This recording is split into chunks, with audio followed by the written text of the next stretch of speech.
For adding color to your mask design, there are a variety of things you could use. I'm going to use tempera paint, so any kind of paint really would work that'll show up on that cardboard. And then a water-based or even permanent markers would also work, okay? So what I could do, let's say I want to do markers, well, I could also think about the fact that, we were trying to build up a relief surface, and maybe, in our time, we ran out of time to add everything on there exactly the way we want. So for instance, maybe I wanted some extra lines to be on here. Well, I can actually add that using color now.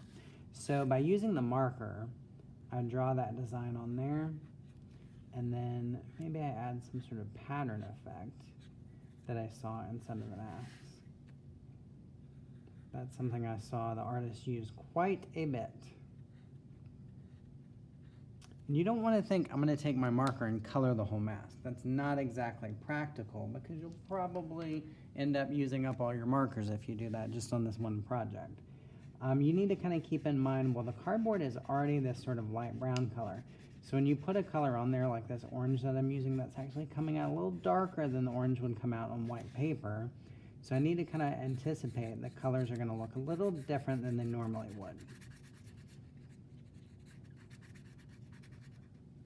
But then paint is also an option. With the paint, you would probably use that for larger areas you're gonna cover. So I have some tempera paint nearby. You could use watercolors, or again, I said acrylic paints would also work. So cleaning out my brush, squeezing out the extra water. I'm gonna decide, okay, well maybe I wanna use green here on the shapes for the eyes. So you want to think, well, I'm adding color to some of my shapes, but I don't know that painting the whole mask is really my goal. If I leave some of the cardboard showing, it kind of creates the effect that it was carved out of wood, so it has that natural wood-like color to it already. And then you don't have to paint an entire shape.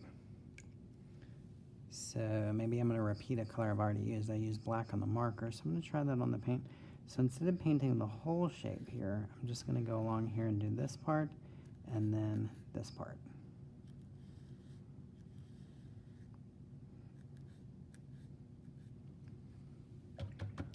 If you're using paint, I saw in some of the mask designs where they had used white paint.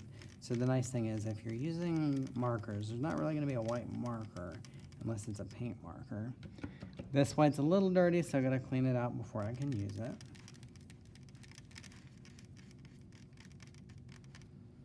And then maybe I use that in a couple of places. So I'm going to continue adding color to my mask. You're going to continue adding to yours. I look forward to seeing what these look like when you guys send me your images of your final work.